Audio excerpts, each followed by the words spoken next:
In this video, we're going to show you how we operate this quick change setup. So if you see on here, we have some special knobs and stuff here. We actually have a 1920 feed plate here. We made a special adapter.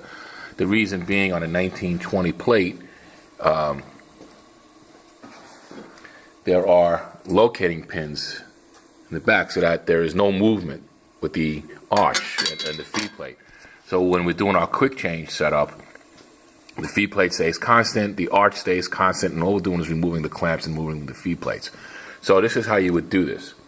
So with the power off, okay, we make sure the power's off, and that gives us the ability to move this wherever we want here. Okay. What we're going to do, we're going to take the feed plate off first. So you just loosen these screws. Now, you could take the springs off. And if you can, it's easy, just take the springs off this way. But if you don't want to take the springs off, you're going to have to kind of reach back here and pull the springs up. But here we just took the springs off. And we loosen these screws.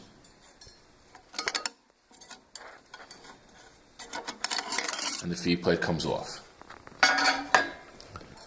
Then we can make the clamps come down.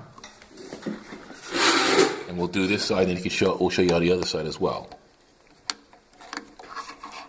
We loosen this screw, and then we push this lever towards the back. And you see how easy that moves back? Once that moves back, then you can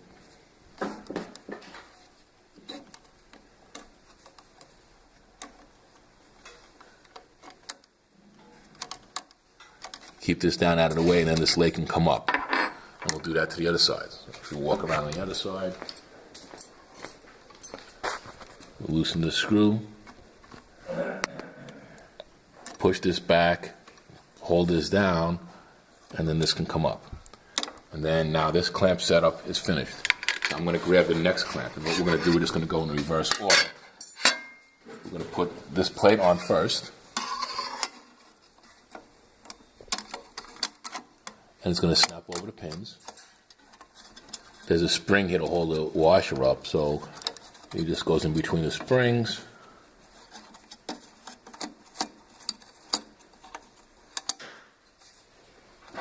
And I'm going to just grab the clamp.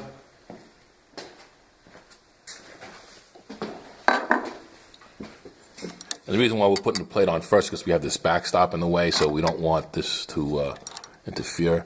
But we have this loose, so you hold this all the way down. When you hold this all the way down, this lever doesn't protrude from the front of the arch so much. That's why you do that. And then we can put the clamp in, pull that forward, tighten that up, and you'll see that this is nice. Let's go do the other side.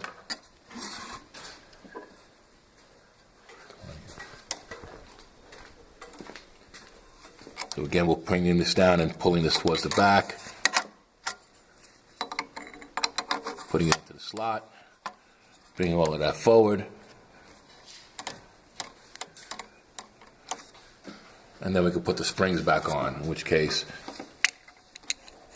that goes on that way. Now, if you didn't want to take the springs off, then basically what you need to do is you need to just put your hand behind here and just take some of that pressure off that way. And then you can move this back and then lift this thing up out of the way. You don't want to take the springs off.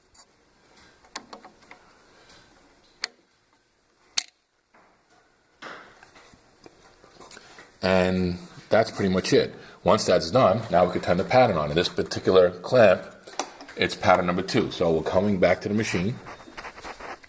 It's not a P1 button, so let's change what that is.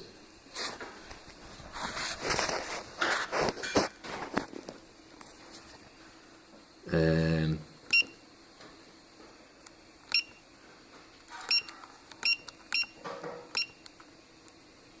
so we're using the up arrows to get to the pattern, and this is pattern number. All right, so look at what you have here. On here you've got arrows and then a plus and a minus. When you're going through the arrows, you're jogging through whether it's a standard pattern, whether it's a P1 pattern, or what that little computer chip looks like. So if you see that, I'm going down with the arrow. There's a standard pattern. Now I'm going back to the up arrow. That's the EEPROM, or what was put into memory, and the next one is the P1. So we're going to go to this. Once we're in that mode where we see the EEPROM, then we can go to the plus key to change the pattern. And there's that. This is why you would set up your P buttons, because it makes going through this procedure a lot quicker. Okay?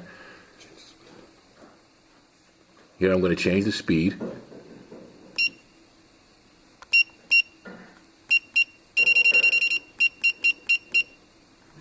$1,600 just, and then we're ready to sew.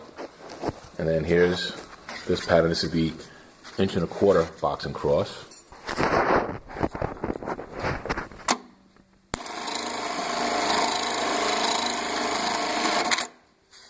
Okay. So now let's change to the next pattern. So again, we're turning the power off. All right.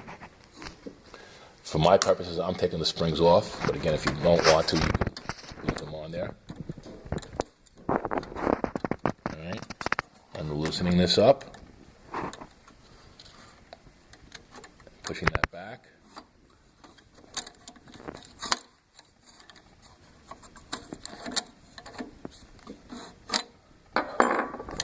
When the power's off, you can move this whole assembly back and forth because there's no power to the motors.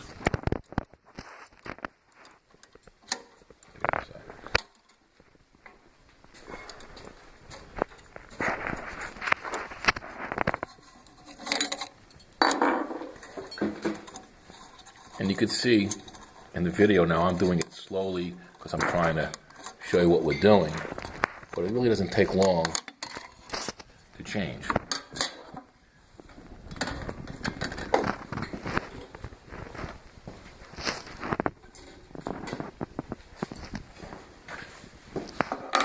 This is the next pattern.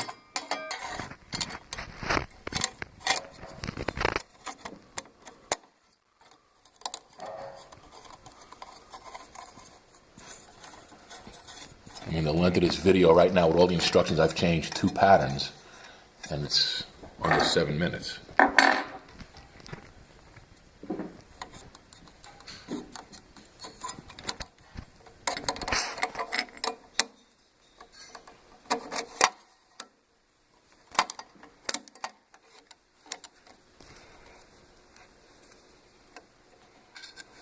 Okay, come on the other side.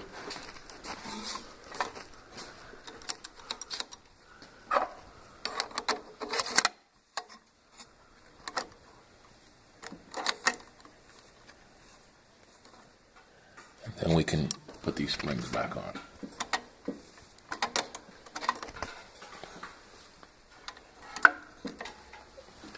Now again, if you didn't want to take the springs off, you would have to hold this back this way to loosen this up. And then take this up. So I can do that just for me because I'm used to doing it. You'd have to kind of put your hand back here to pull the levers forward. And now let's go. Now that we have everything on here, we can load up the next pattern, turn the power back on. In this case, this pattern here is number 1. So we're just going to use the plus key to get to number 1. And then we're ready to sew.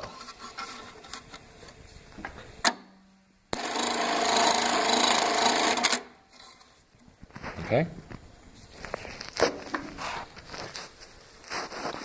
And you could basically do this for any pattern that you need, as long as you have this set up. And what makes this unique, this is kind of actually a different version of what Juki has in their brochure. We made ours a little simpler, and then we made ours so that you can take the feed plate and do it the same way, just not having to adjust where its location. So we've kind of did an improving design and made that work out for you.